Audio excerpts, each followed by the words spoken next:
Live from the 607, it's the Ocho Duro Parlay Hour, where we're talking everything movies, TV, comics, and entertainment. Join in the conversation on social media with the hashtag ODPH, because here we go.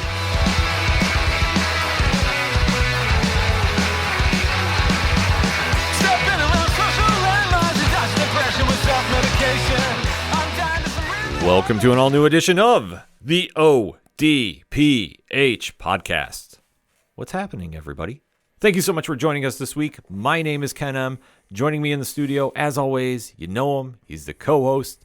His name is Padawan J. Do we have any listeners that are experts at building a boat? Because I think here in the Northeast, we're going to need one by the end of the week. Yes. Good God. The weather here in scenic upstate New York has been... wet.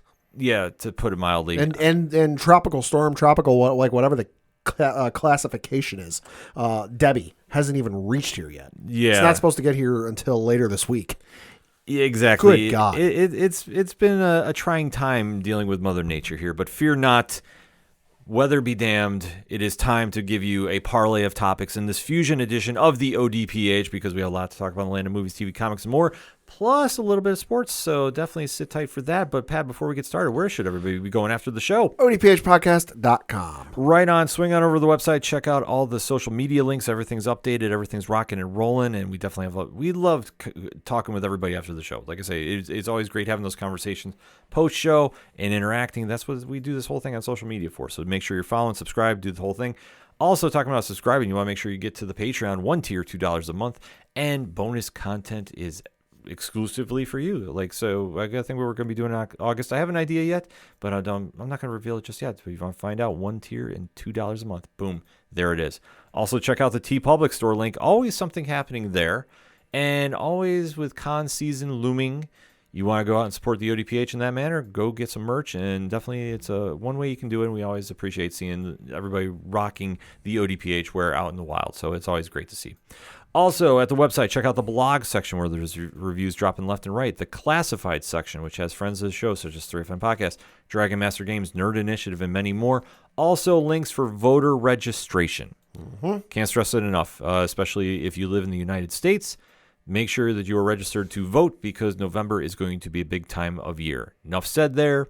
That's as far as we ever go with talking politics here on the show. Also, we are on many directories. Pat, how many directories are we on? 77,590. So wherever you're listening to the ODPH on, make sure you subscribe and drop a review on your favorite podcatcher. It definitely helps the algorithm of the show. And last but certainly not least, go check out the music section of the show, where you can find such great musicians as Brian Wolf and the Howlers, playing locally here in the 607 this past weekend. Tudor, Tom Jolu, Floodlands, Shout at the Robots. Basically, if it's anything and everything that is the ODPH, you can find it at odphpodcast.com, and on social media, use the ODPH pod. Let us kick this edition off with recapping a show that had fans talking this past weekend. And I will admit, a little split on what is happening, to say the least.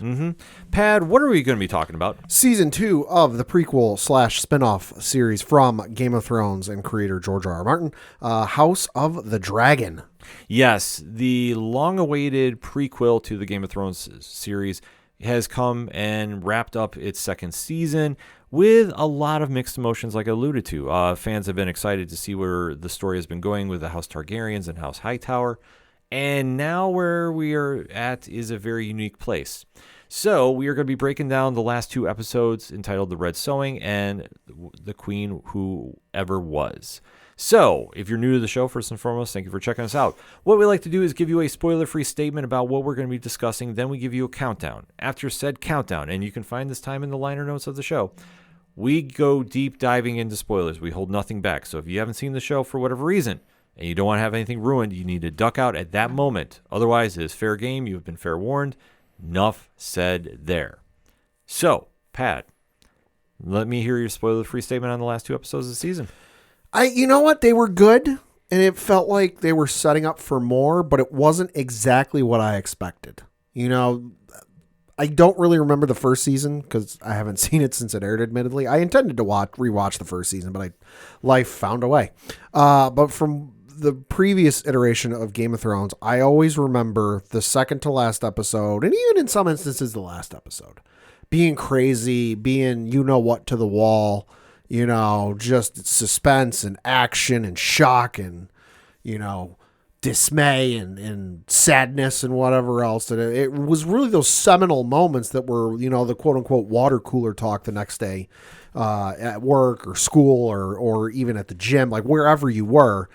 Everybody was talking about it, Hold the Door, the Red Wedding, Battle of the Bastards, even when Ned Stark got killed. Mm-hmm. There's those moments that even if you weren't watching the television show, you heard about it, you knew about it, you were aware of it. And you really didn't get it with these last 2 episodes. I didn't hate them.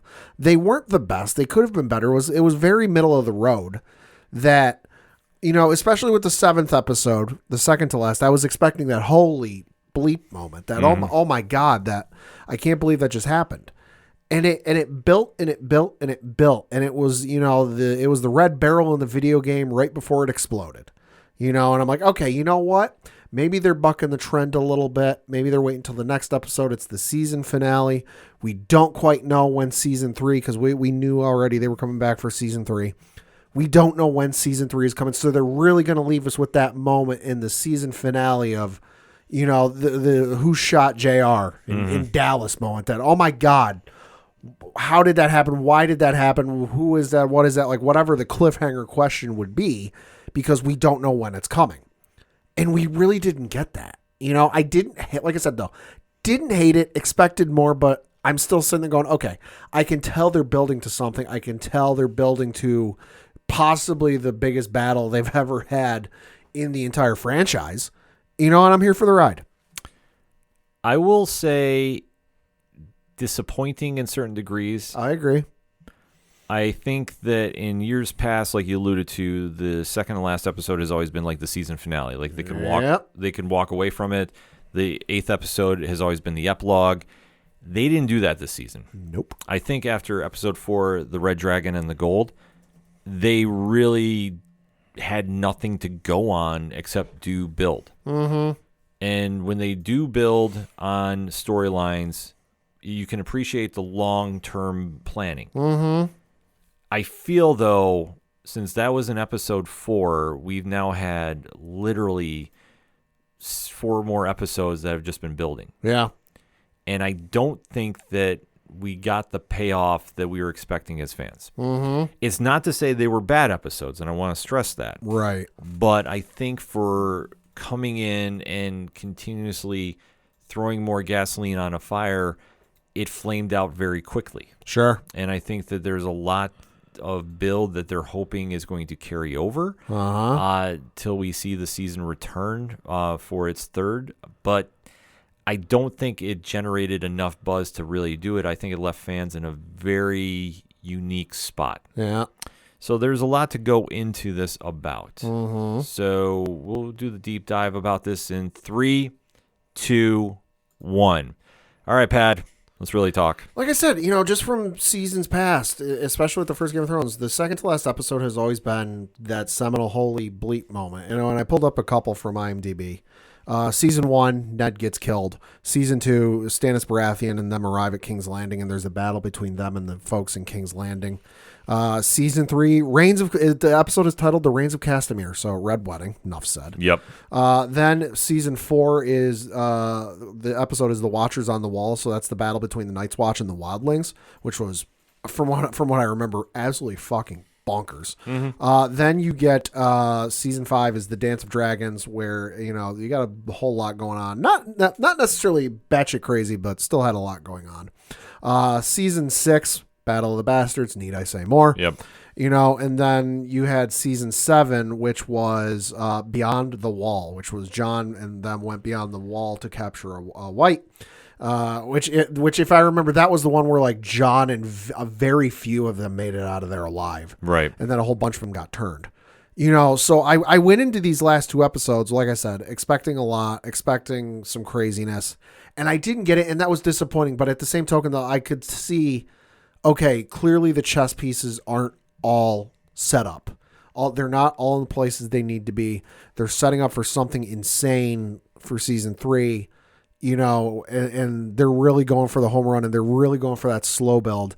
and they're not going for, I'll call it the roller coaster effect, where it's like, oh, you go up and then you come back down, you go back up for excitement, and then you come back down when the new season begins. That it's just this one continuous build, and you know what? I'm all right with that. But for these 2 episodes, they were all right. They weren't my favorite. I'm not exactly gonna put them in the Hall of Fame of like greatest television episodes ever. Did I hate watching them though? No. They were what they were supposed to be. Yeah. And that's building blocks. Literally. Yep. I think, honestly, they could have combined the 2 episodes and maybe trimmed a little of the excess scenes. And we would have got to the same point. And it's a little disheartening because the season has been very, very good. Right. But I think coming into the final 2 episodes, we needed to have some kind of action. We needed to have some big moment go down. Yeah.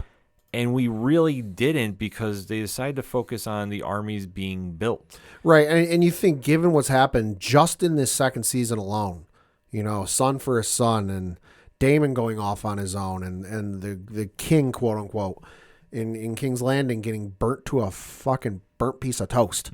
It's just kind of like, it gets to the end and fade to black. Yeah. And I'm like, well, that was kind of a wet fart. Yeah, that's the whole thing about it, is we kept expecting something to happen, and maybe that was deliberate. Well, it was deliberate, because they really are going to try emphasizing that season 3 is going to be the end-all, be-all war of wars in the Game of Thrones landscape. Albeit, though, I think for where they needed to go, we needed some other big moment to happen, and I think they went all in on Rhaenyra. Yeah. Getting her dragons and getting ready to fight. Well, and that to a certain degree made sense, just because if we're talking percentages out of 100, the percentage that was focused on King's Landing and that side of the war was definitely skewing higher than the Rhaenyra percentage. Yeah. Now, that's not to say it was a total blowout, 90% to 10%, but still, it was probably, if I had to give a percentage to it, 65, 35. Just like there was certainly focus on Rhaenyra, but the primary focus leading up to these final 2 episodes was clearly on King's Landing and their side. Well, that's where they were trying to really drum up some interest, and I don't think it connected. I mean, when you have the great performances coming off the show, and especially Emma Darcy and their performance as Queen Rhaenyra, I thought was really strong these past 2 episodes. And then Matt Smith, I've said since day 1 of the show, is the MVP of the show. 100%. Being Daemon Targaryen. And to see even he could not salvage enough from this, albeit though there's one moment in the final episode of the season that, is one that sparks some interest, but I don't know, it wasn't enough to really save the episode. No. I think I was left going, okay, what are we doing? I also don't buy his methods or his on the surface attitude any further than I can throw it. Well, that's the whole thing about him. He's the ultimate wild card of this universe. Like this entire saga, we don't know exactly what he's going to be doing, and the only thing that we've been able to see this entire season is him tripping out and losing his mind. Like, is he really the Mad King? Right. That's the question mark I'll throw out there. Sure. But we really had a lot of dancing around that situation, and then they came back full circle for where they needed to be. But I don't think at this point, too, anybody watching the show that's been invested was really buying in the proposition that was made. Yeah. Because the entire time that we've seen kicking off with the sewing is we have a new dragon rider in Adam of Hull that pledges allegiance to Queen Rhaenyra. So she is now building her army up. Yep.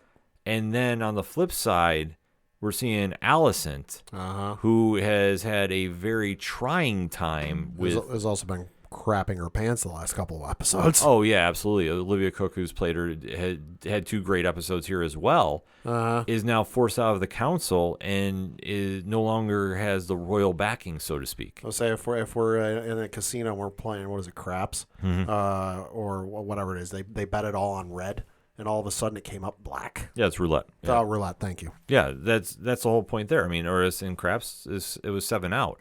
And that's what happens here.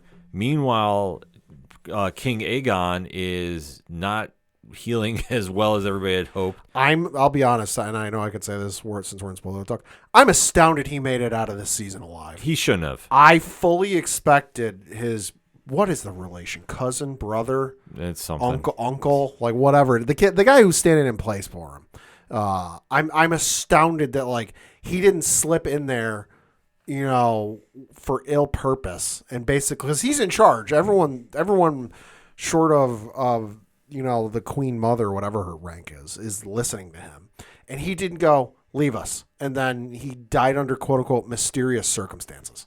I fully expected it, but maybe next season. Yeah, I mean, Tom Carney, who plays King Aegon, has done great in the role. Yeah, in what he's done. But there's nothing to really be sympathetic about him. He was not a great character. I mean, the only time you feel somewhat sympathy is because there's a worse character in there, and that's Prince Aemon, played by Ewan Mitchell, who is assumed the Joffrey role, who is assumed the most hated character on the show. I'll say this: the kid was a good king for all of like 5 minutes. Yeah, when he first got the reins and he had that first like public meeting where like people come to tell him their issues and hopefully get him to do something, and he was like, and he heard one of the I don't want to say peasants, but one of the townsfolk please, and he's like, oh yeah, no, we could totally help with that. And then his council like gave him like 9 reasons why that was a bad idea, and he's like, oh yeah, you know what, screw you, next. Yeah. So their whole saga is just kind of more escalating, and this is what Aemon is doing because he's preparing to go to war. He has no shame about... He gives no fucks. Yeah, he has no shame about doing anything that he does to get what he wants. And he's now said, okay, well, I took out Prince Aegon, or King Aegon. It didn't work out as I wanted to. Mm-hmm. I'll make something happen. But pushing Alicent out of the council is also a big move, too. Like, he is just trying to shore up business. Mm-hmm. And then all the while it has really been focusing on the dragons and finding riders for them. And the idea comes up about Rhaenyra searching out for Targaryen siblings or members of the Descendants. bloodlines. Yeah. No matter how removed they may be. Yeah, as somebody that could actually be dragon riders. Because they're a little short on they got a surplus of dragons. They're short on riders. Yeah, it's a weird paradox here, if I may use that word. Well, because as they've established in this series, because they didn't really fully go into it, because obviously the way history went, there weren't a ton of dragons and there weren't a ton of Targaryens. So, but they kind of established with this show that like you can't just walk up to a dragon, bow your head, and take off riding. Mm-hmm. That it's this like trial by fire, almost literally. That you application process that the dragon might not agree, the dragon might not want to play ball, and then it doesn't work. Yeah. So it's kind of a risky gamble, but like I say, it's an odd one. Sure. At least in my opinion. Oh, I agree. Because then meanwhile, you have the MVP of the show, Damien. Still losing his shit. Yeah, losing his mind, but he is still having people offer their allegiance to him. And it is coming with a certain price because when he meets the Lord Paramount Oscar Tully, it's a real awkward standoff. Yeah. To put it mildly, because Damien had one person in his corner, Willem Blackwood, and obviously he broke some rules amongst the community that is one Damien's trying to win over. Willem Blackwood had a set of orders and a set of like rules and regulations, I guess you could say. Don't go further than this. If we're talking baseball, we're in blowout double digit lead territory here, so don't advance more than one base. And the lead runner, who in this case was Willem Blackwood, advanced 2 bases. Mm-hmm. So Damon decided to take care of things. Yeah, so he winds up eliminating him from the Harrenhal Society, if you will. And his life. Yeah, he winds up beheading him, and this wins over enough of the crowd that they pledge allegiance. Does it win him over, or does it scare him just enough to go along with it? Tomatoes is all produce. Yeah. I mean, that's the situation you have with Damon, because he is sitting there losing his mind. Yep. In fact, that he is seeing a ghost from the past, literally, and very shocked to see this character come back. Because Who did we see? King Viserys. Yeah, so Paddy Considine. has resumed the role as the ghost of Christmas Past. Yeah, of Thrones Past, and is now haunting. Except it's not as fun as the Ghost of Christmas Past. No, it is not, because I mean Damien is obviously mentally unstable at this point, to say the least. And it's even because before the past couple episodes, it was like behind closed doors. Mm-hmm. Somebody might hear him. He might turn up somewhere funny, but hey, he suffered from sleepwalking, like whatever. But now it's like he's zoning out in the middle of conversations. Yeah, and it's not because he's distracted or deep in thought. No, it's definitely not. Like, it's just a very perplexing situation with him, because he's now seeing what he's always wanted is in his grasp, and you see the ghost is talking him out of it. Yep. Which is all the more weird. Mm-hmm. Meanwhile, business shifts back to Rhaenyra and the search for dragon riders, and she's met with a little, how do we put it, conflict? Yeah. Because it's not exactly going according to plan. And a lot of her advisors are saying this is a really bad idea. Yeah, because they tried once with what was supposed to be the best chance percentage-wise for it to work, and it failed utterly. Mm-hmm. So the fact that she's really pushing this... No, guys, promise it'll work. Yeah. The fact that the queen is really pushing her agenda in this situation is really starting to wear thin on a lot of people, especially since the first time they did it, well, it resulted in mass casualties. Yep. Until we see a character by the name of Ulf wind up emerging as the illegitimate bloodline members to take control of Silverwing. Which, if you want to talk about characters or people that you would expect to be dragon riders, Ulf is not high on that list. No, it was completely unseen that he would be the one to stand in this equation and make his presence known. Tom Bennett, who plays Ulf, it really does his job well, because he is literally someone who wins a lottery ticket. Yep. He's not meant to be here. Publishers Clearinghouse showed up at his door that day. Right. So when we see this all unfold, he's now in a position where he went from literally nobody to somebody overnight and is now flying over King's Landing. Which is causing a bit of a stir. Yeah, which is not setting up a lot of good things, especially Prince Aemon, who gets on Vagar, his dragon, and is ready to go to business. And he turns tail. He turns tail quick because he broke a cardinal rule, which is mess around and find out. Because as he's approaching, he sees Rhaenyra with all the dragons. All 3 of her dragons. Ready to say hello. Syrax, Verminthor, and Silverwing.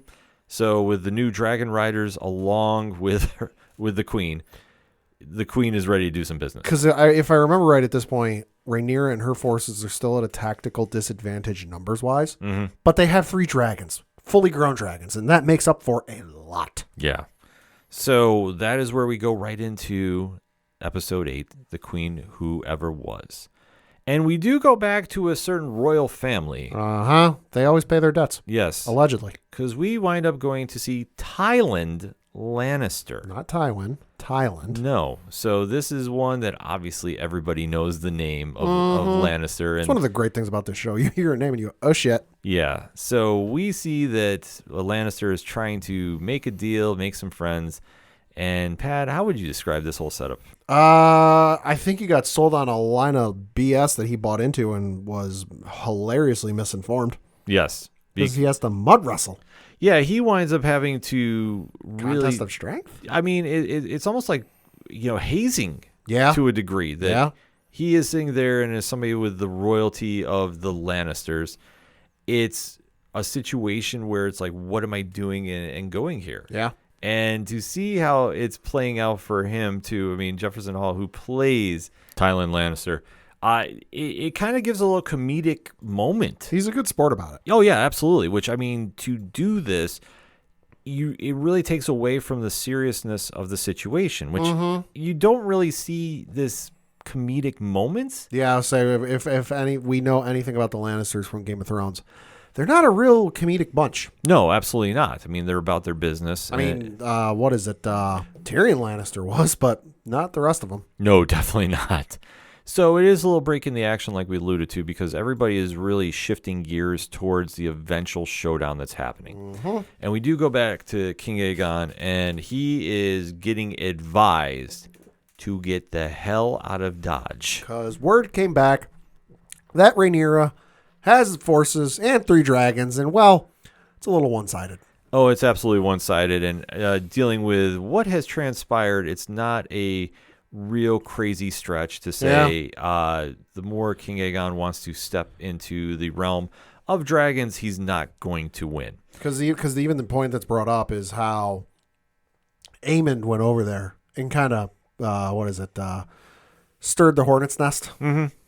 Well, he decided to, test his weight, and he wound up he is not up to fight for the heavyweight title, to put it mildly. So him going over has now pushed war closer. Yep. And you see that Lord Lairs, who has been the only one loyal to King Aegon, played by Matthew Needman, he comes in and is just like, yeah, we got to get out of here. And Needham's performance in this is very strong because he is literally talking some sense into somebody that really needs sense. So it's very interesting to see because he's basically like, yeah, we need to go and get out of here, and I have an idea where some gold is stashed. We'll be able to figure this out, but we will do this after the war because we're not going to survive this war. And it's enough gold that they can basically hide out and live their lives comfortably as they would. So it's a very smart play to do. Yeah. Meanwhile, you have Aemond, who is just not dealing with this at all. Oh, what are you talking about? He handles it like a champ. Yeah. He decides to go and unleash an attack on Sharp Point and has basically said, well, we're going to go do this. I believe the term is scorched earth. Yeah. Or in this case, it's scorched Westeros. Yeah. So he and Vhagar just absolutely send a bold message, which Kill everyone. Which Rhaenyra is ready to say, you know what? Enough of this. Enough. Like we might not have everything, but we have enough. War is now declared. And her dragon riders are kind of causing a little trouble, but it's going to be what it's going to be. And we do see that even at like some attempts of trying to smooth things out, war is here, and it's getting driven even further. Yep. So even when you see Corlys trying to make some peace with Alan, it's not happening. Yeah. Too little, too late. No, it's just like everybody that's been tying into certain actions behind the scenes, they're all getting some screen time here. That's why I'm even mentioning about Corlys, because we didn't see a lot per se. Yeah. But it's enough that it's noteworthy to see that, they're trying to give everybody that Breaking Bad moment where everybody has a moment on the final show.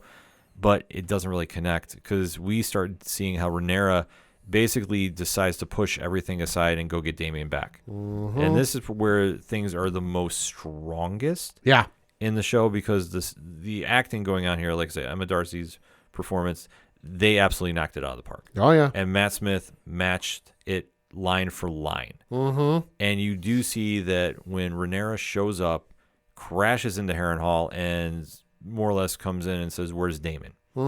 We do get the standoff, and it kind of leads into a story that has been building, like you alluded to. We don't really know where Damien's mindset is. Although he gets a little bit of guidance. He gets a little bit. This is right before Rhaenyra shows up. Yes, because who is guiding him? Well, it's a vision of the future. Alice, the witch, I guess you could say, who's been kind of messing with him this whole time, takes him to one of the trees. I think they're called the weirwood trees. Yeah. Where he basically gets a vision of the future. Couple quick glimpses, but a couple shots of that vision of the future should have looked familiar to those of you who've seen the original Game of Thrones series. 3 dragons that were not hatched. A certain blonde-haired woman played by Emilia Clarke was there. You at least saw the silhouette. I don't think you saw the full face. But then there was also we saw the Night King. So obviously visions of what's to come, and I forget how long before this is Game of Thrones, a couple hundred years before Game of Thrones. He then realizes that, like, hey, there are larger elements at work than your needs and wants. Yeah. And that kind of gives him the guy, it's like, hey, maybe I should just play along. It's almost like a weird This Is Your Life moment. Kind of. I still don't trust him, though. I still don't trust him either, but I think now that he has seen the vision of the future, that's going to impact his past and present. And this leads to a resounding pledging of allegiance again to Rhaenyra, who is taking a little bit off guard by it. But yeah, and it's interesting when she first shows up, she's like, "What the are you doing? I've been waiting for you. I have no idea what you're doing." And he goes, "Listen, I got these forces. They're sided up with me. They'll do whatever I say, and they'll side up with whoever I say they're going to side up with." So almost for a brief moment, you're sitting there going, "Oh shit, is he about to do a heel turn? Yeah. Is he going to go join the other side?" And she even asks him, "Who are you pledging your loyalty to?" And at that point, that's when he bends the knee to Rhaenyra. yeah. So we all assume that things are aligned in the kingdom of the Targaryens, but it'll be wait and see. ... Meanwhile, Aemon is all steam ahead for the battle, and even when Helena is trying to talk him out of it, and literally says like, "You're gonna die." Yeah, he's ready to fly in there single-handedly and be like, "Yeah, I got this." Yeah, and they're trying to talk reason into him, although at this point that seems futile. Like, listen, you're good and all, but like it's 3v1, and that's before you get to the forces on the ground. Mm-hmm. And there's no chance to win. Because I think at this point they don't know what's been going on between Daemon and Rhaenyra, and they're just going on the assumption that like, yeah, they're together. They've got a massive force sided up with them, which now they do, but for what, 3/4 of the season they didn't. Yeah, it's a weird setup here. Yeah, I'm not gonna lie. Like I was just like, okay, well, he's trying to get into war, but it's like, well, we know they're setting up for a massive war because I forget what episode or what season it was in the original Game of Thrones, but they brought up this war. Yeah. One of the characters, because I saw it on a YouTube short thing scrolling through one day and going down the rabbit hole of those things. And it was about how they were talking about this war between the Targaryens and how it literally divided the entire continent. Yeah. And it was brother versus brother, sister versus sister, family versus family, and all this other, and just how insane it was. And we've seen some insane battles in this universe, but this has to top them all. That like even 100, 200, 300 years after this takes place, whatever it is, they're still talking about it and they're still reading about it. Mm-hmm. It's one I think they mentioned early on with Daenerys' rise to power. Could be. Because they're alluding to the destiny right of the Targaryens about Right. being, the who sits on the Iron Throne. Yep. So this battle is meaning a lot, and they spent a tremendous amount of time building it up.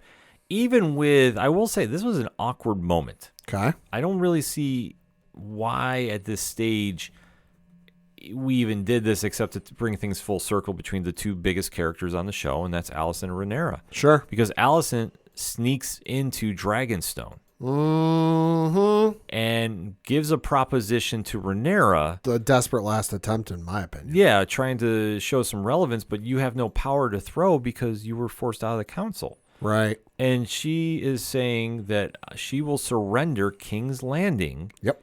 For her and her family's free pass into safety. Yeah, because I think at this point, word has reached them what's been going on and how large their force is, and they're like, we're screwed. Yeah.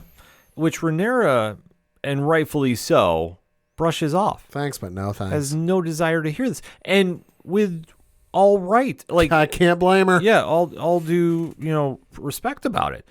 Because, like I say, she's all right about this, her actions about this, because she is literally saying, you killed one of my children. Uh-huh. Why Yeah. would I think this is okay? Yeah. And literally, it's a blood feud. Yeah, like the line was crossed when you start doing this. Yeah. There's no turning back. You don't fuck with the mother bear. Yeah. And you don't, especially when you kill one of their kids. Exactly. So Rhaenyra says, well, if this is going to happen, Aegon dies. Yep.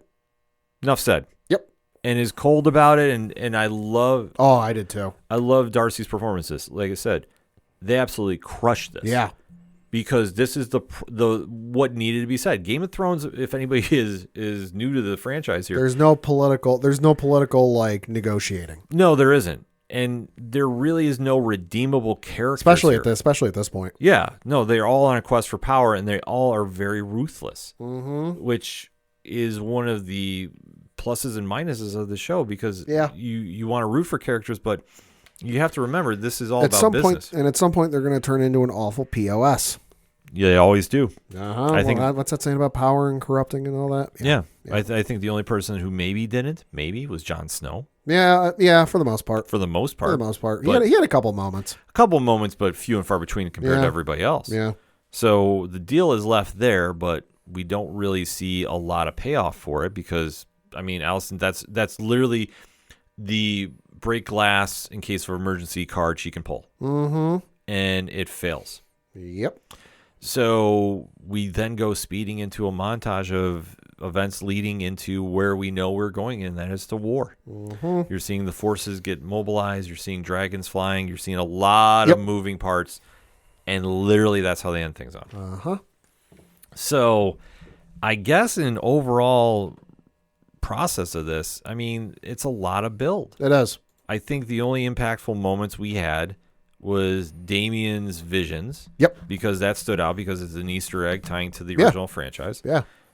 And then I think the big moment that they wanted everybody to have is when Aemon, quote unquote, declared war. Yeah. But it really wasn't. We knew that was coming though. Yeah. Like you don't get to the point you're at without things popping off. Yeah. It's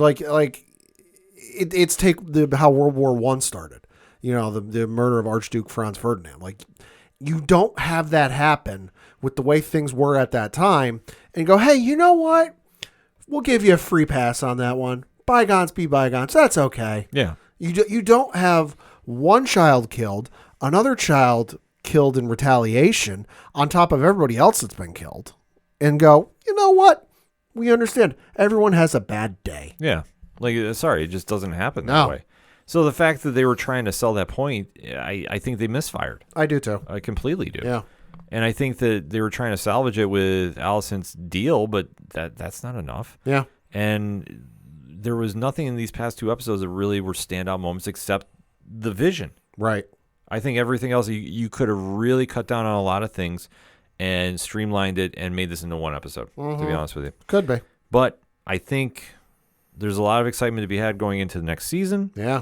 So, Pat, I'll say final thoughts on these two episodes, and then we do have some news to follow it up with. We do. So final thoughts on these two episodes. Good episodes. You know, I enjoyed them for what they were, but I was expecting a lot more. So that definitely hit it in the rating or grading portion for me. You know, but I do see where it's building to, and I do understand that it's got to build to like the biggest battle of all time and the biggest war of all time. So I'm willing to let it play out and get to that conclusion before I make that final judgment of like, okay, that was good or that was awful. So for this though, not their strongest season finale, but you know, not their worst. That's completely fair. Like I said, I'm right there with you. I mean, this is what it is. Yeah. Would have liked to see a little more bang for the buck, so to speak. But I understand that now the pressure is on them to deliver the most epic battle in TV history. So good luck. Yeah. And we know it's going to be a little while till we see it, so hopefully they get it right. We do. Let's talk about it. Yeah, so there was some news revealed on Monday during a press conference talking about the season 2 finale, and that was showrunner and co-creator of House of the Dragon, Ryan Condal, revealed that the House of the Dragon will end after season 4. He also confirmed that the third season is currently being written, and they're doing a full prep for it in the fall, and he says that production is going to begin in the early-ish part of 2025. He was asked if season 3 is going to be 8 episodes like this most recent season.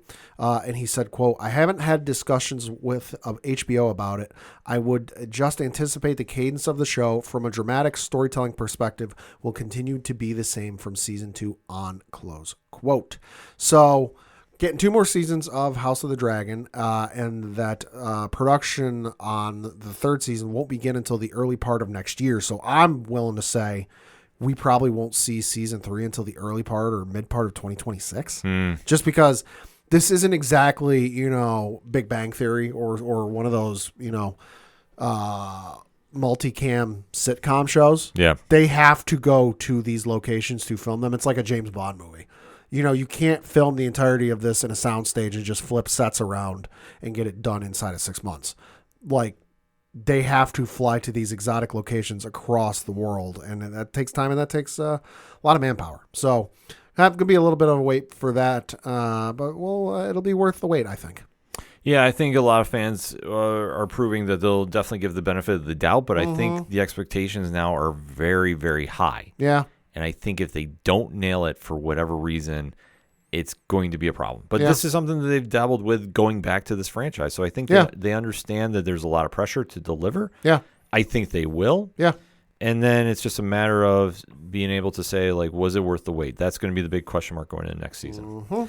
But until then, hit us up on the hashtag. Hashtag ODPH pod. What is your thoughts of the season finale of House of the Dragon? Did you love it? Did you hate it? Let's talk about the last 2 episodes, shall we? First, we're going to take a quick break. We'll be right back. Do you like comic books? What about movies and TV shows? Well, we may be the show for you. We're Hops Geek News, a weekly podcast that discusses comics, movies, and TV shows while featuring a beer of the week. Every week, we chat about what we messed up on the week before, and then we dive into what we're reading and watching, as well as some news. We then wrap it up with a geek-themed topic of the week. You can find us anywhere you listen to podcasts by searching Hops Geek News. Cheers. Coming back for another segment on this edition of the ODPH podcast, and we got to recap a wrestling show that went down this past weekend. Yeah, we do. It is the party of the summer, hailing from Cleveland, Ohio, WWE Summerslam. Hell yeah, baby. One of the big 5 pay-per-views of the World Wrestling Entertainment. And there was a lot of storylines to be had. There was a lot of build-up to be involved with between us and Nerd Initiative. We had a lot of things to say before the show.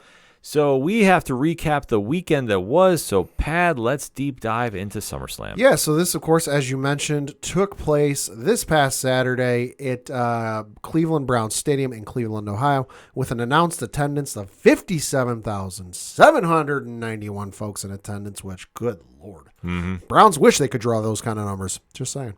But going down the card, no matches on the pre-show, which was 3 hours. Good grief. Well, they're trying to make these big 5 pay-per-views into, I'm sorry, PLEs. I guess I should say, into monumental events. And what they're trying to do, and I think this is, it's good and it's bad.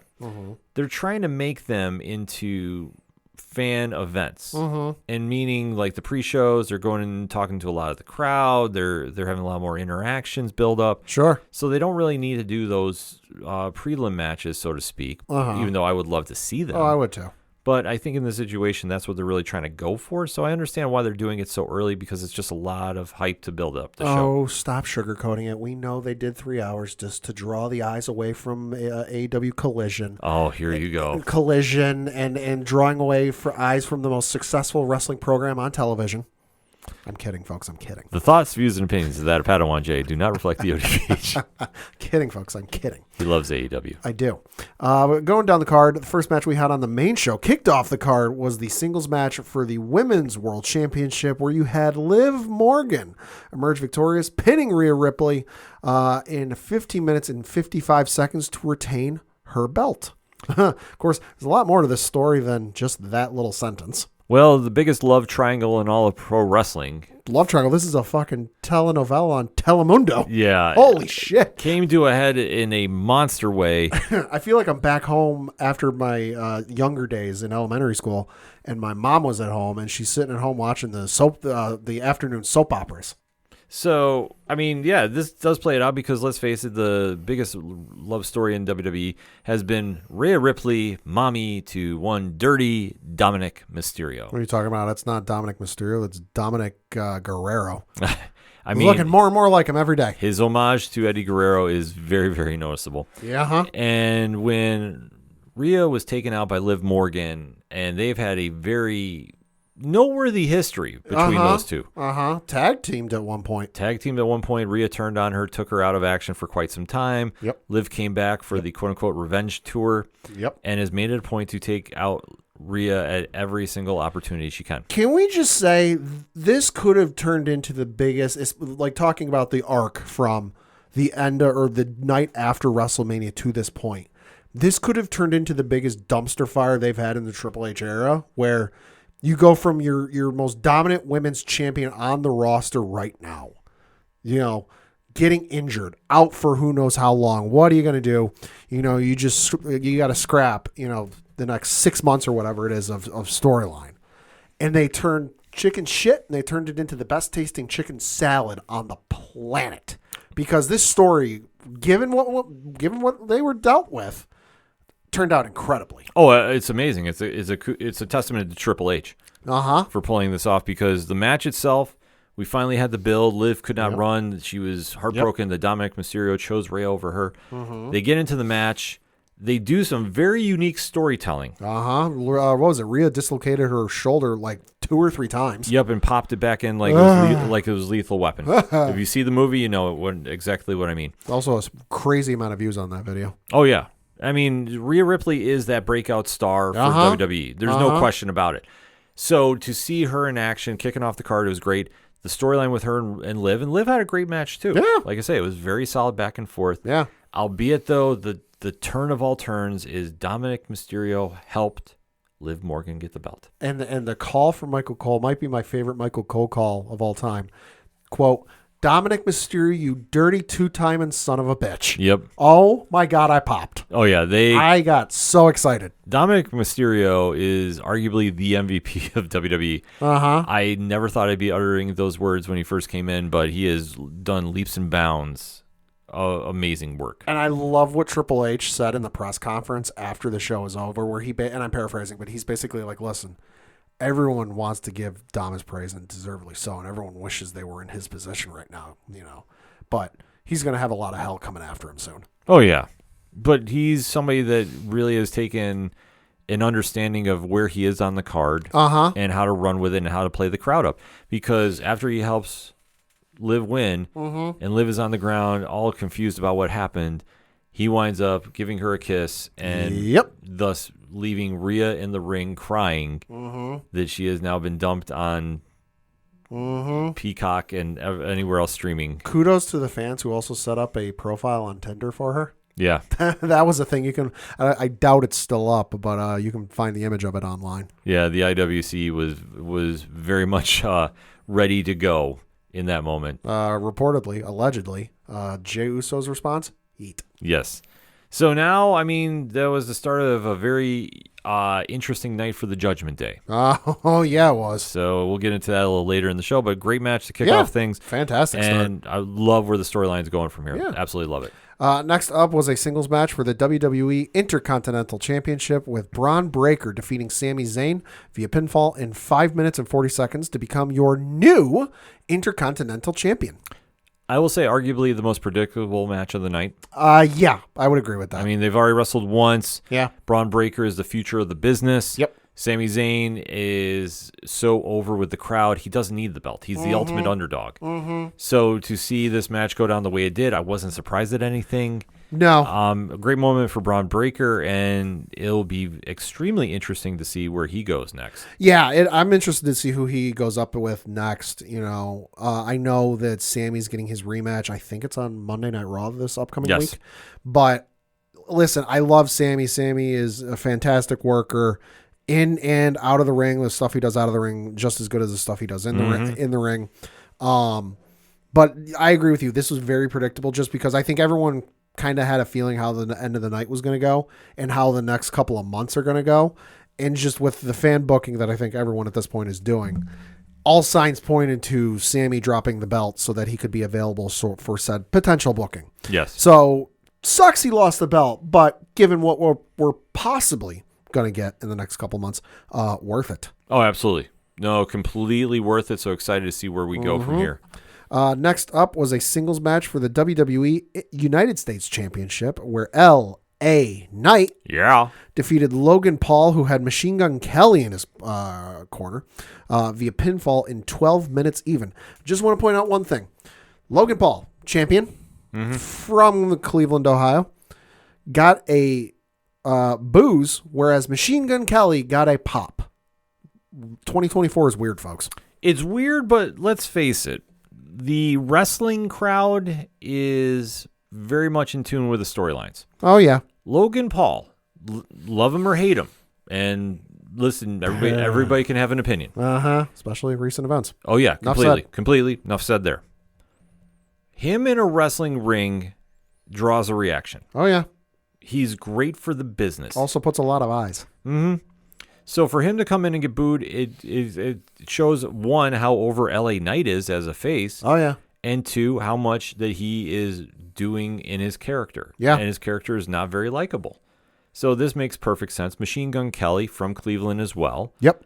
Perfect opportunity to bring him in to do something. Machine Gun Kelly has done work with WWE in the past. He got powerbombed off the stage from Kevin Owens at one point. Almost, I thought he almost sold a spot early because there was a moment he came out with Logan Paul and then went on the other side of the barricade to the right of the announcing tables.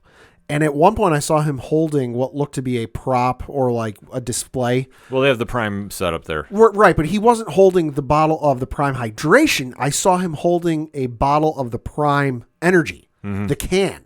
And I'm like, okay, I realize he's not a wrestler, but I was like, I think I even said to Ed, who was watching with us, I was like, I think he might have just sold him a spot early because he was holding it up like he was going to swing it at him, and they were nowhere near his corner, but it never ended up happening.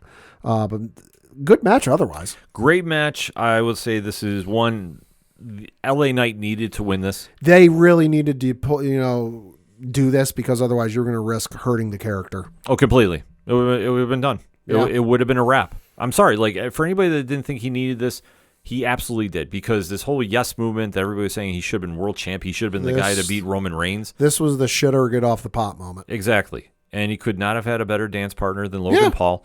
Logan Paul took a very scary it wasn't brain buster, it was muscle buster. Muscle buster. From the top rope. Yeah. Which he did not have to do, but he did. It looked absolutely vicious.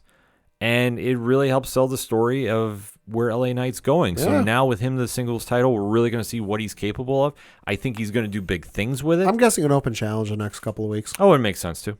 Yeah. It definitely would. I think Logan's going to take some time off. Probably. Other business ventures and whatnot. Whatever the case is, I think movies, TV, whatever it is. He's always better as an attraction than on the show every week. Yeah, so, he's definitely in that, like, I don't want to say part-time category where it's like you don't need him every week, you don't need him for every pay-per-view, but like the big ones, maybe a sporadic one here or there that when it's overseas, sure. Yeah. I say, not to say that he's on this level, but he's in the stage of like a Brock Lesnar. Yeah, I agree. He can plug and play where you need him. He will get over, and mark my words, he's going to win the world title on one of the brands at some point. Oh, I agree. Very, very shortly. So we'll have to kind of wait and see how things go from here. Next up was a singles match for the WWE Women's Championship where Nia Jax defeated Bayley via pinfall in 12 minutes and 30 seconds to become the new Women's Champion. Great finishing sequence. Yeah. Nia really showed the growth that she's done. And to see the display that she put on at the end of this, like, really sold about the viciousness she was trying to do. Yeah. Absolutely love this match. And really am all in about the Tiffany Stratton-Nia feud that's going to happen. Planted some seeds here. Yeah, love the setup for this. Tiffany almost cashed in. Tiffy time, baby. Like I say, I love everything they're setting up here. And this is something to reward Nia. I mean, listen. She's improved. She is vastly improved. She's probably the most improved wrestler on the roster. I've said it before, but she's gone from a person that I would not watch her matches, not out of any like protest or something. It's just she wasn't good. I didn't enjoy watching them. To now, I actually watch and pay attention. Yeah, she's elevated her game leaps and bounds. Yeah. So to see where she is going to go, I don't necessarily know who would be the number one contender there on SmackDown. I'm guessing they're going to do some sort of tournament or gauntlet match or something. I would say I'd be all right with that. And that's kind of their MO these days is when you get a new champion and you got to figure out the new number one contender. You either do like a tournament or a gauntlet match. It makes the most sense. Yeah. I mean, if they did an immediate rematch with Bayley at Bash of Berlin, I'd be all right. I'd be okay with it. Quick turnaround, that's all the more likely. Yeah, because they've only got like what 3 weeks. 3 weeks, and then they got to do it. Yeah, so. yeah. So that said, I mean, congratulations to Nia. Well absolutely. deserved. Next up was a singles match between Drew McIntyre and CM Punk with Seth freaking Rollins as a special guest referee. And winning in 17 minutes even via pinfall is Drew McIntyre. Well, the match that had arguably the best storyline in all pro wrestling finally came into play. It was a great match. Drew McIntyre, who has had a grudge against CM Punk since he has returned, has been building this up back and forth, even with CM Punk being out for injury. Yep. Seth Rollins has been very outspoken. He does not like CM Punk. And Been saying it since before Punk came back. Oh yeah, there's a very infamous YouTube clip that you can find. Yeah. So that all mixed together proved to be some great dramatic drama. Mm-hmm. The only downside of this match is CM Punk was defeated because he took his eye off the ball. He did the exact same thing Drew's been doing for, 6 months? Yep. And it was all over a bracelet. Mm-hmm. A friendship bracelet that you would see the Swifties hand out. Yep. Which, listen, nothing against that. Right. Well, and the thing I found out later is apparently this isn't a new bracelet he's had, 6 months. Mm-hmm. He's had this for a while, years. And so there's a little bit more sentimental value to it. Now, I'll say allegedly with all this because I obviously can't verify this, but this is what has been told to me. So if that is the case, I feel like they should have explained that or really conveyed that more on television. Just because obviously the focal point of this feud, other than they hate each other, has been Drew's been taunting and flaunting that bracelet in front of Punk for the better part of 2 months. Mm. So when the whole MacGuffin and the whole whatever of the match turned into, the bracelet came off and then Seth grabbed a hold of it just so it wouldn't get damaged, and Punk took exception to that and he gave Seth a GTS, and then he put the bracelet back on, but that then distracted him from Drew, and he ate a Claymore or something like that. Yeah. And then 1, 2, 3, Drew wins and he takes the bracelet back and it goes back. I'm watching all this not knowing this supposed history with the bracelet. I knew somebody had made it. I knew it had his wife and his dog's name on it, and I understood all that. And I'm to a certain degree, okay, I can kind of understand this, but in my head, I didn't know it had the length and value to Punk it does. In that it's not a new thing. It's not something he's had for a year. He's had this for a while. He's had this for multiple years. But finding that out didn't wash the bad taste out of my mouth. That the story was A+. The buildup was A++. Mm-hmm. The first 12, 13 minutes of this match were A+. And then it took a left turn at Albuquerque and went south. And just did not like the ending. Yeah, I mean, that's the whole point. I think. And that's not to say I'm upset CM Punk didn't win. Listen. As I've said before, I didn't start watching professional wrestling until WrestleMania 30. Punk was gone from the company at that time. I up until this moment and this night had not seen CM Punk wrestle a singles match in WWE live. It's only ever been on clips and YouTube videos. So I was just happy as fuck to see him wrestle a singles match in the ring in person, live on television. Mm-hmm. So I'm not upset CM Punk lost. I'm just upset and not thrilled that one of the greatest feuds I've seen in the admittedly limited time I've been watching professional wrestling turned into, hey, let's just fight over this bracelet. Yeah, I agree with you. I mean, that's the whole point. I think the fact they centered the story in this match around that, took away. You nailed everything else going up to this point. Mm-hmm. And then the ending, you missed a step. Yeah, and that's the only thing anybody ever remembers. Yep. Vince McMahon, I believe, said that, paraphrasing Bully Ray. Yep. Yeah, so... Mm-hmm.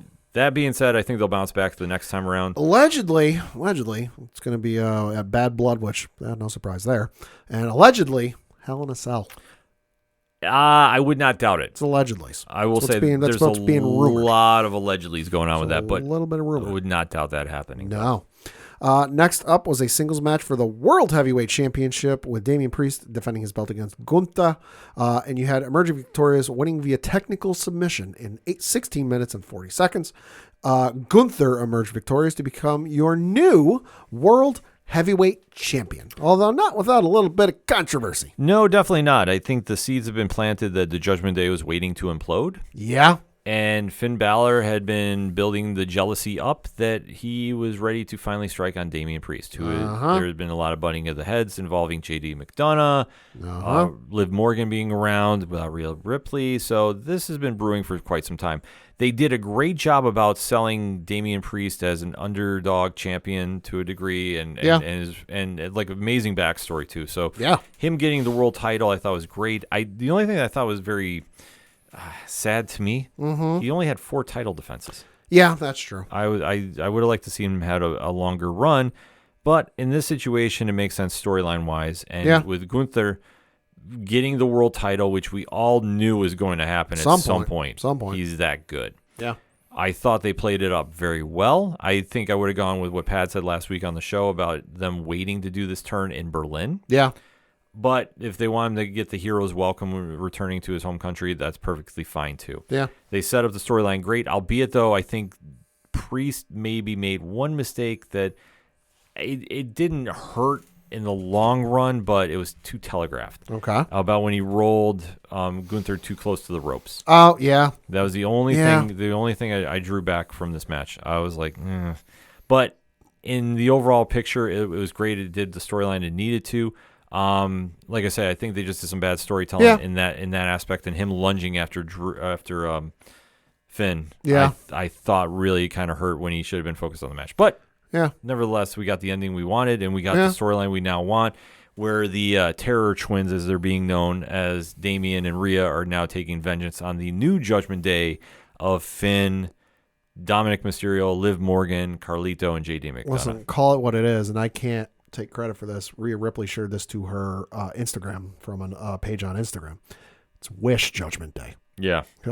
She shared it's supposed to be the UPS logo, but it says OGs originals are better.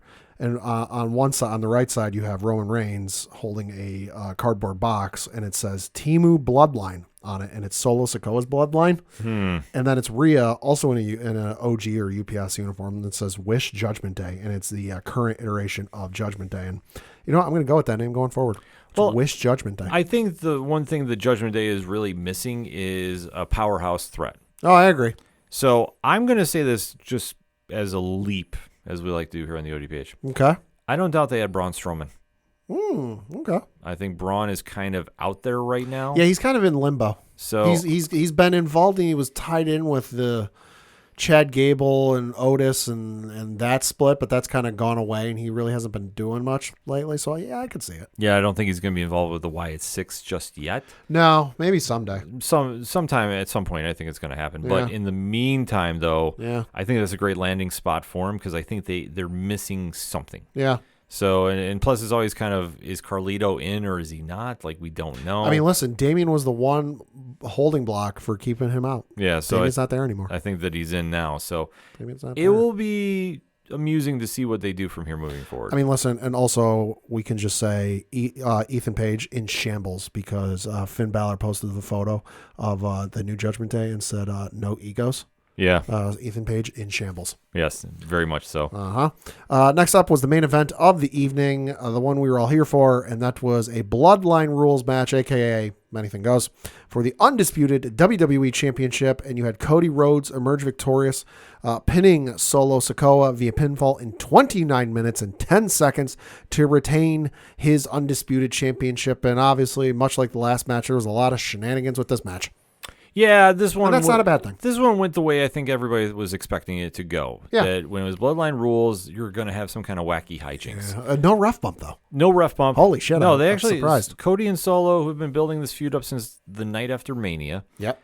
Finally got in there. Solo, the quote-unquote new head of the table, got his chance to bring the titles back to the Bloodline. Obviously, the night before, we have new tag team champions in Jacob Fatu and Tama Tonga. Yep. So they were trying to add the mystique back, and this match was very solid. Solo, I mean, for not getting that kind of main event push before, sure. I thought he looked very comfortable in that role. He definitely had a great match with Cody. You think of who he's learned under. Kind of helps. Yeah, which, I mean, I think we're now seeing that fruition come true. Yeah. So to see him in this situation, I thought was good. Albeit though, as soon as all the craziness started happening, with the outside interference, I mean, obviously we had Randy Orton show up. Which we knew something was going to happen because before the match started, Cody caught up with Arn Anderson, the legend Arn Anderson, Glock Anderson, and he said, "Listen, got some folks willing to help you if things go sideways. Couple will come from up top," and he pointed his index finger to the sky, possibly teasing folks. Yeah. But yeah, no, like you said, Kevin came out, Randy came out, ended up chasing the tag champs out. Then Jacob Fatu showed up. Oh God. Yeah, Jacob Fatu is a monster. He's an animal. Oh yeah, I love the fact that he's now on this big stage. Because he was killing it on the indies. And then he gives a table frog splash that I know a lot of people instantly thought he was hurt. Mm-hmm. And it did look possible. It didn't look pretty. But he stayed on the outside of the ring. Solo went back in with Cody, who was unconscious at that point, getting ready to do the pin. And then all of a sudden we hear some Semi-familiar music on the big Titantron where the entrance is. We see head of the table, and lo and behold, coming out with a brand new OTC shirt, Roman Reigns. Hell yeah, baby. The true tribal chief comes to the ring and takes his time, gets in there. Everybody's trying to sell it like he's not going to go after Solo. He's going to go after Cody. Well, and they're having their Bash at the Beach, what was it, 90 whatever moment, where Hogan's coming out, oh, who's he here for? Who's he here with? And Corey Graves is like, but wait. Or I think it was Michael Cole. Michael Cole goes, well, wait, who's he coming after? Who is he here for? And Corey goes, well, of course he's after the man who cost him his championship 6 months ago at WrestleMania. And Pat McAfee went, well, no, what if he's here after the man who's been calling himself the head of the table, the tribal chief, Solo Sikoa. Yeah, we found out pretty quick who he was after. He takes out Solo, gives a Superman punch, and sets up for the spear. Yep. Loud pop for that. The loudest pop I've heard from him in quite a while. Oh, yeah, which, I mean, we have to remember, too, when we're listening to this, when WWE is doing an outdoor stadium show, it does sound quieter on TV, but a lot of the YouTube footage that has been coming out from... loud. Yeah, fans' cell phones, they're very, very loud. And Roman just kind of gives a head nod to Cody and walks away like, yeah, I didn't do this for you. I did this because this is bloodline business. So Cody gets the pin. Now Roman Reigns is set to come on SmackDown this week. They've already advertised it. He's going to address the bloodline and what's that going to play into. And I think we are going to slowly start building towards War Games, which has been officially announced for Vancouver in November. Bloodline 1.0 versus Temu Bloodline. Yeah, it's going to be an interesting lineup. Couple of different ways they could do it. We might have a 5-on-5 by this point. Could be. We know Hikuleo is signed. We just don't know when he is debuting. True. And we do know that obviously if they want to start piecing together a team Roman. No, so Team Roman, you've already got 4 members. You just have, which the thing to keep in mind too, Roman was not drafted to a brand. Yeah. He is free to go wherever he damn well pleases. So he can very easily show up in an episode of Monday Night Raw and going, hey, main event Jey Uso, love what you're doing here. You're making me proud. You know, you're doing everything I knew you could do. Need your help. Yeah, I mean, I would not doubt that we start seeing those seeds get planted. In fact, I'm not going to doubt we see Jimmy Uso finally this weekend. Ooh, could be. I think he's long overdue to make his appearance. I would say Bad Blood could be the start of it as well. I heard somebody throw out the possibility that you could see Solo Sikoa and pick your other member of Temu Bloodline against Roman and Cody. That could happen. In a tag match. That could happen. Which would be real good. It could be real good. Or we have to remember something, too, that they kind of teased a little bit on Monday Night Raw. Yeah. Was Jey Uso and Sami Zayn going after the tag team titles. Right. True. Well, what happens if Sami gets injured, quote unquote, and Jey needs a partner who steps in, but his brother Jimmy? That'd be good. I mean, it would be a crazy scenario to see play out, but we have to remember that is a possibility. Yeah. So coming out of SummerSlam, there's a lot of different ways they can go, but I thought overall the show was very top notch. Yeah, it was. Really lived up to the hype, delved into a lot of the storylines. We have a new direction for most of the titles. I think the only one who retained was Liv Morgan. Yes. And Cody. Yeah, Liv and Cody were the only ones who retained. The rest were title changes. Yeah, so it's a new direction going into the latter half of 2024 for WWE. We should also mention we do know who Gunther's first opponent is going to be for Bash in Berlin. And it's the one that I got sold on the instant the man came out. Randy Orton. Yep. And oh, baby. Great storyline follow-up, too, from King of the Ring, where Gunther got his title shot. So, yeah, I'm all in about that one. So that's going to be a great showcase for Gunther and the rest of the roster, too, because I know they're going to start announcing more matches for that card as well. Yep. So in the meantime, Hit us up on that hashtag ODPH pod. What is your thoughts of WWE SummerSlam? How do you think the card went, and where do you think the storylines are going now? And if you're looking for more pro wrestling talk, remember every Thursday night, 8 p.m. live on Nerd Initiative YouTube, Wrestling Night Live. Subscribe now and don't miss it. That all said, we're going to take a quick break. We'll be right back.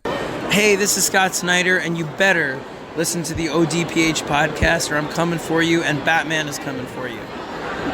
Coming back for the final segment on this edition of the ODPH podcast. Pad, it's one-shot time. What you got? Got a couple things to talk about. Going to do some sports first, and I'm going to start with the local minute, looking at the Binghamton Rumble Ponies standings and where they're placed in the Eastern League for AA minor league baseball.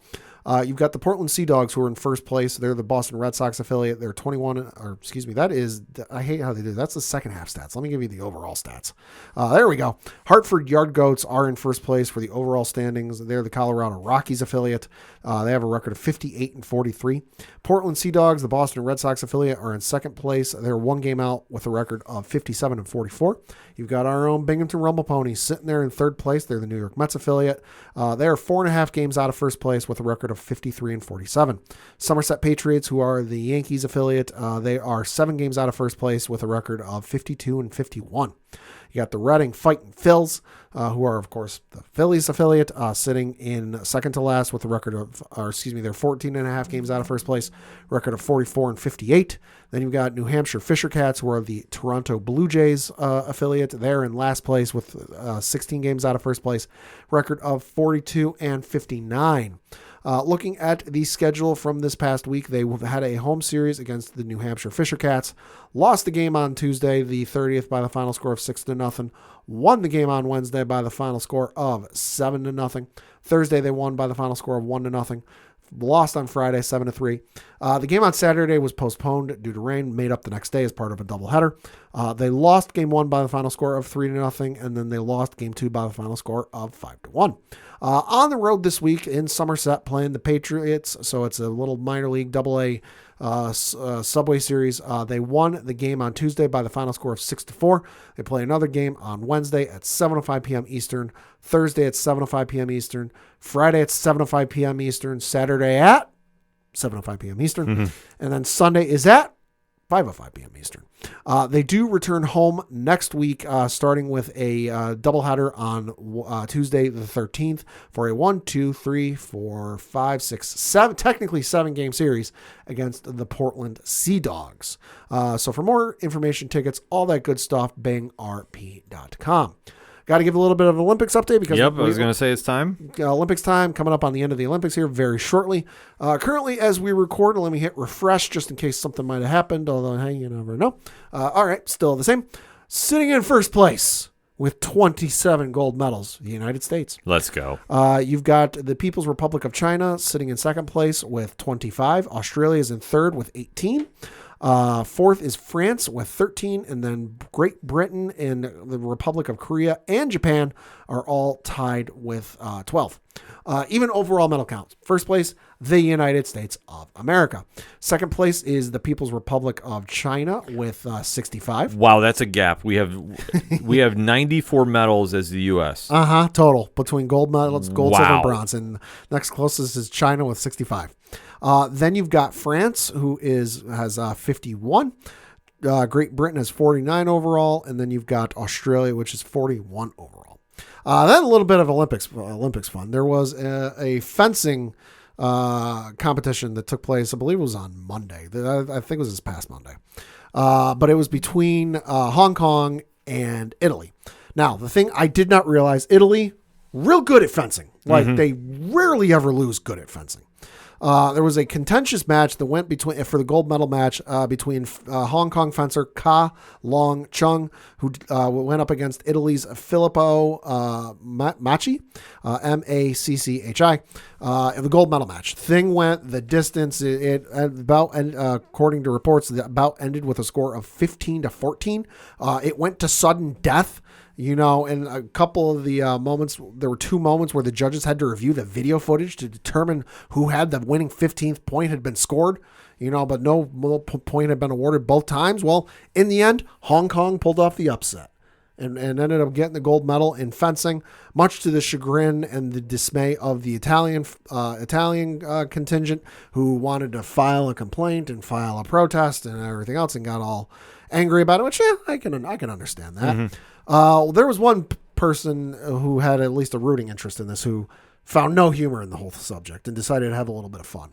That would be the Hong Kong branch of Pizza Hut, who decided to advertise and market pineapple on pizza. Ooh. So they posted on their Facebook page, quote, "If you were a foodie, choose the Italian style and add pineapple, or add Hawaiian style with pineapple, starting at $139, or in the U.S., $18. And it was accompanied by a pie pizza. Fairly standard toppings, but then a whole bunch of pineapple on top. That's wild. Yeah. So That's so wild, man. Taking a direct shot at the folks over in Italy with the pizza and saying, "Hey, put some pineapple on your pizza." That's so crazy. But yeah, never would have saw that coming. No, I did not have that on my card. Then into some entertainment news. It was revealed through an exclusive article over that the folks over at Deadline were getting a sequel to John Wick 4. Ooh. It's a series. It's coming from Keanu Reeves and Chad Stahelski. Looks like it's going to be a TV series. So the article on Deadline.com does say, quote, "Lionsgate is further expanding its John Wick universe with John Wick Under the High Table, an action series executive produced by the billion-dollar film franchise's star Keanu Reeves and director Chad Stahelski." Deadline has learned. Stahelski is also set to direct the pilot episode. Written by the Old Man co-creator Robert Levine, the story in John Wick The High Table picks up directly after the end of John Wick Chapter 4. John Wick has left the world of the High Table in a tenuous position, and a collection of new characters will look to make a name for themselves, while some of the franchise stalwart characters remain committed to the old world order. The description of John Wick The High Table, which promises to, quote, "combine new and old and thrust the Wick universe into a new age," indicates a mix of newly created and existing characters, an approach Lionsgate previously used in the John Wick prequel limited series, The Continental from the World of John Wick, one of Peacock's biggest original launches of 2023, close quote. So get more John Wick. Well, I mean, the franchise is what it is. And I mean, at this stage, the Fast and Furious is on how many movies? 11. I'm 12? not surprised. John Wick is still rolling. Something like that, yeah. Then into some unfortunate news, and that is that the magazine Game Informer, which was the longest running gaming magazine in the United States, is officially no more. GameStop killed it. It began publishing in 1991 and was one of the few remaining physical gaming magazines in the world. A lot of people, myself included, grew up reading Game Informer. Came as a total shock, and there was a statement that was put out the other day once the news came out, said, quote, "After 33 years of bringing you the latest news, reviews, and insights from the ever-evolving world of gaming, it is with a heavy heart that we announce the closure of Game Informer. From the early days of pixelated adventures to today's immersive virtual realms, we've been honored to share this incredible journey with you, our loyal readers. While our presses may stop, the passion for gaming that we've cultivated together will continue to live on. Thank you for being part of our epic quest, and may your own gaming adventures never end."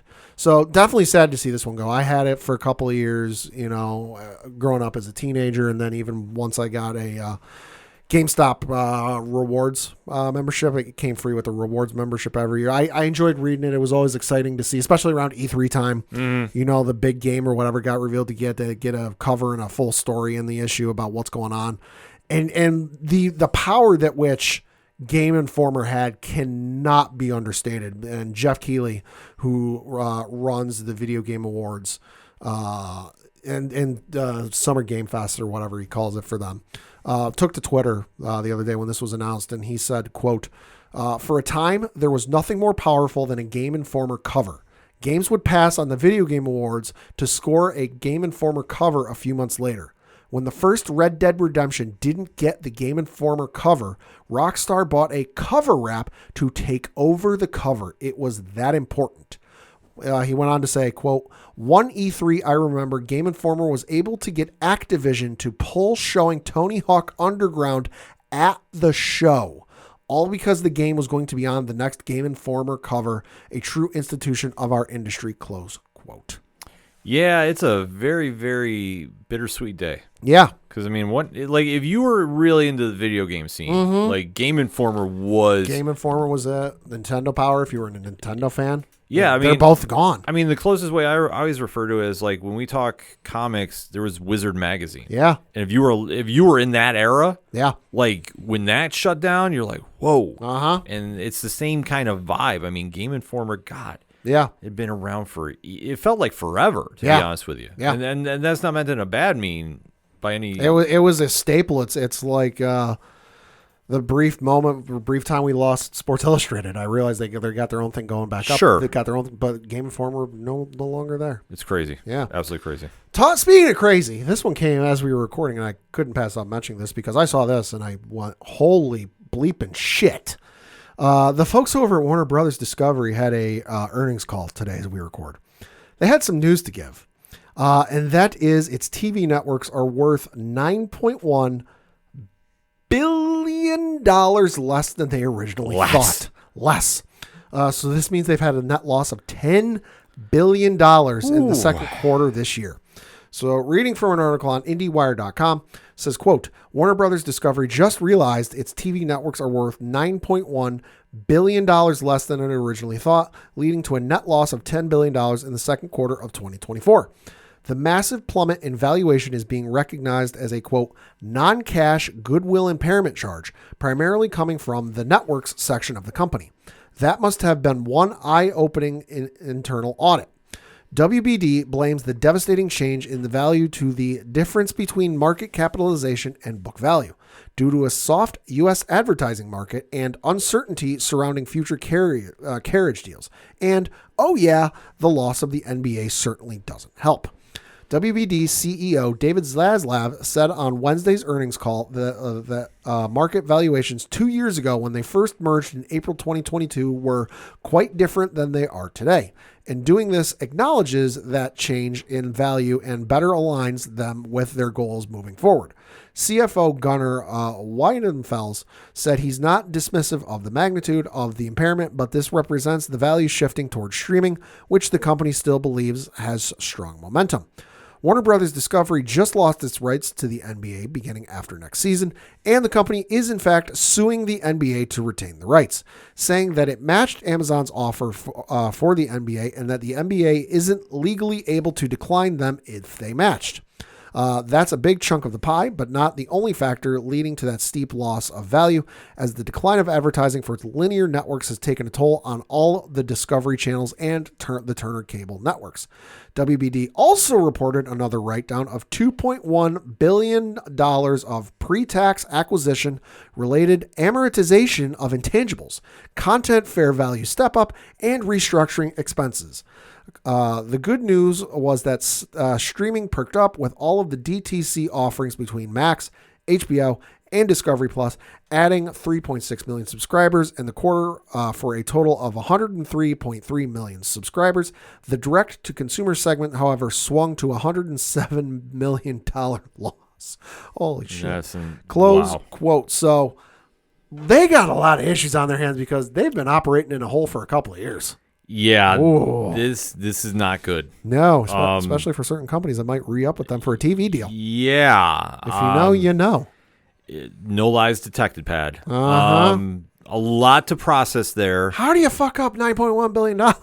How are you off that much? There's going to be like a 30 for 30 type deal about this, like to break this down. Like this is just, like I always say, like this is wild. Yeah. No, this is wild Uh-huh. to me. Like I don't understand how that can happen. And I mean, let alone, we've had the track record over the past couple of years that there's been a lot of interesting business deals. Mm-hmm.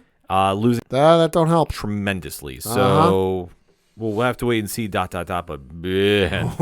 man, that's scary. Yikes. So that being said, we will end it like we always do, and it's Wednesday. It's New Comic Book Day. Pad, what are you picking up at the shops this week? Couple things. First of which, from Marvel, you got Avengers issue number 17 from Jed McKay. And this one reads, Storm joins the Avengers. Yep. New arc starts here. This is from, like I said, from Jed McKay. New arc starts here. Superstar artist Valerio Scheide takes the helm as the series artist. In the aftermath of Bloodhunt and Fall of the House of X, where does that leave the Avengers? The team's roster won't be the only thing shaken up when a deadly threat sets its vengeful sights on Earth. Plus, Part 6 of Deadpool/Wolverine Weapon Extractions. This one's going to be awesome to see, and definitely one you want to check out for an incredible moment. Storm is having a big profile this year, and obviously, I feel it's long overdue she's on the Avengers. To be honest with you. Agreed. Then, also from the folks over at Marvel, Venom War, issue number 1 from Al Ewing. This one says, this Venom symbiote has bonded with both Eddie Brock and his son Dylan at different points. Now, both Brocks are going head-to-head, determined to be the one true Venom. Father versus son in a showdown of showdowns threatens to tear the world asunder. From heavyweight title champions Al Ewing and Iban Coelho comes a battle for the buyout like you've never seen. This cover looks fucking bonkers. Yeah, this I honestly don't know what to expect with this. Like Neither do I. I usually have like an idea how things are gonna go. Like this one is completely wide open to me. I don't even know how to comprehend this. And then lastly, certainly not leastly, you got the 3 I reviewed for Nerd Initiative this week that you should absolutely pick up at the comic shops this week. First of which is Star Wars Inquisitors, issue number 2 from Rodney Barnes. This one says, quote, Darth Vader sends the 5th brother on a mission to kill a Jedi legend. The Emperor has had most of the Jedi exterminated after the events of Order 66. Some have escaped. The Inquisitors are charged with hunting the survivors down, but there is a knight named Tensu Run, who is on Darth Vader's most wanted list. Who is Tensu Run? And what threat does he pose to the Dark Lord? This issue's nuts. Of course, obviously, you know the 5th brother he was in the Kenobi series. He was also in Star Wars Rebels. So definitely a familiar face there. Great read. A lot of fun to read, and it's a really fun issue to check out. Also from Marvel, we got Star Wars The High Republic, issue number 10 from Kevin Scott. Jedi Lost and Jedi Found. The team's shattering finale of the current blistering run, a choice given and a decision made with terrifying consequences. This one is nuts. There's a little bit of sci-fi horror to this one. I'm not talking like Alien or anything like that. A little bit of leaving on the edge of your seat. Also should note, this is the last issue of the Star Wars High Republic comic series until early next year. Okay. They've got an audiobook coming from, audio drama. It's not it's audiobook, but it's a fully casted audio drama being written by Kevin Scott that's coming out. I want to say it's December 3rd. So definitely give that a check out when it comes out, because that's going to be your next bit of High Republic action from Kevin Scott, because the comic will not be coming back until the early part of next year. But definitely check this one out, because if you've been keeping up with the High Republic stuff, especially the books and stuff, there's an interesting end of this, which has got some interesting potential with going forward. We'll see. And then lastly, certainly not leastly, from the folks over at Dark Horse, you've got Star Wars The High Republic Adventures, issue number 8 from Daniel Jose Older. This one reads, quote, everything is about to change. As Lula, Zine, and their friends approach Iriadu, they are attacked by Nihil fighters. Will the hope of a Republic resistance be shot down? Meanwhile, on the other side of the galaxy, events are unfolding that will surprise the Jedi and the Nihil and alter the course of their galactic battle. Tune in for the most shocking chapter of the High Republic saga yet. This one, also a fun read. A lot of stuff going on here, and one you should absolutely be checking out at the comic shop this week. Oh, great picks, Pat. For me, Comixology Originals, Beneath.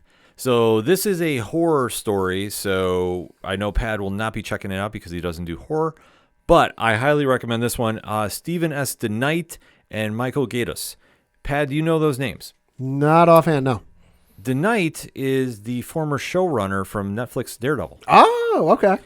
And Gaidos is the co-creator of Jessica Jones. Oh, shit. So they've teamed up to give a really cool horror story graphic novel. So that is out right now, Comixology Originals. Like I say, they're doing a lot of great books over on Comixology Originals. So if you haven't checked it out, highly recommend checking that line out. One of the books I've had circled on the calendar for months now finally has dropped. Marvel Comics Uncanny X-Men #1. Gail Simone, David Marquez. Holy smokes, this issue delivers on a whole bunch of different levels. I am absolutely blown away by this. And if I will say this, if you've been kind of shy about getting back into the X-Men universe, this is a perfect jump-in point. I love the script that Simone did for this. Nice. Like, I think that just absolutely knocked it out of the park. Artwork's on point. Very interesting ending. But okay. I don't want to give anything away. I know I can talk spoilers. I'm just opting not to. I think the issue is that damn good. From DC Comics, Absolute Power #2, Mark Waid, Dan Mora. Oh, boy. Crossover event of the year thus far. 2 issues in, I'm already crowning it. I'm sorry. I'm sorry. I'm already crowning. Like, they have not missed with this one. A highly emotional tale, too, of what is going on with Amanda Waller and the Trinity of Evil taking the fight directly to Superman and the remaining heroes.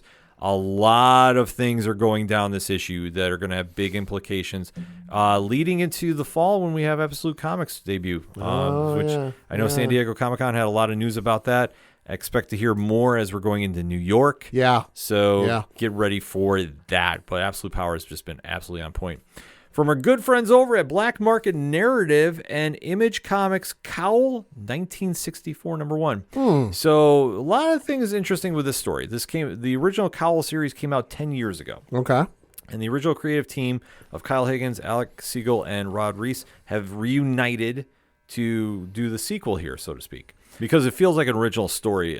Cowl stands for the Chicago Organized Workers League, and it's a very unique vision of superheroes. Okay. So this has now been announced that it is officially part of the Massiverse. Ooh. So there's going to be some implications, I would say, moving forward. How this all plays out, I don't know. Very good first issue, though. Very, very good.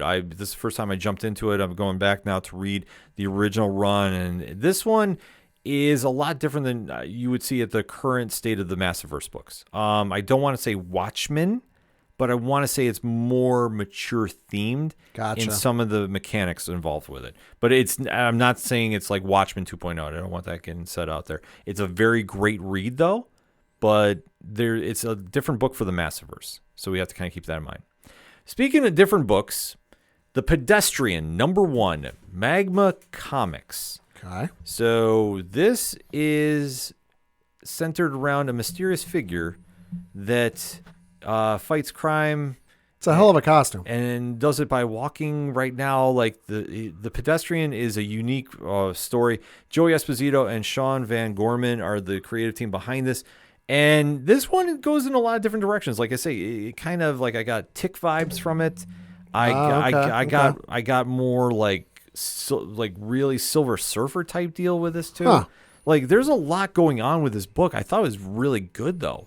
And it's something that it's very creative. I will say this. I haven't really seen anything like this out in a while. So this is one I would say if you want to try something very, very different, as the tagline says, justice always has the right of way. This is going to be one to check out for you. So I love the setup for this. If you see the cover, you'll understand that tagline. Yeah, absolutely. Like I say, they've got some cool videos out for it too. Like I say, Magma Comics is an imprint that everybody should be really keeping an eye on moving forward because they got some really good stuff. Also, an imprint that everybody should be talking about is Mad Cave Studios and Gotcha Man #2.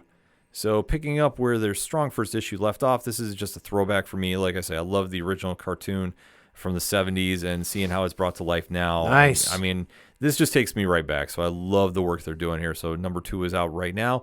And last but certainly not least for me and my picks, Batman 151. So this is tying into Absolute Power. There's a lot of things going on in the overall compass of Absolute Power. So this story is tying into that, and I'm just trying to say like how to even describe it. This feels very familiar because it's Batman and Catwoman doing a heist. Okay. I'm going to leave it at that. Okay. But this one, like I say, it's a familiar realm for longtime Batman fans. So definitely go check it out and hit us up on the hashtag at ODPH Pod. What are you picking up at the shops this week? If you even need more recommendations, nerdinitiative.com has got you with over 30 reviews this week. Oh, baby. Insane what the bullpen is doing. But like I say, nobody does new comic book day like the Nerd Initiative bullpen, and there's nothing like going to your comic shops on a Wednesday for new comic book day. That being said, for anything that is the ODPH, you can find it at odphpodcast.com. That's it for this week. So for the one and only Padawan J. Fuck the Astros. I'm your host, Ken. Thank you as always for listening to the ODPH podcast. We'll see you next time.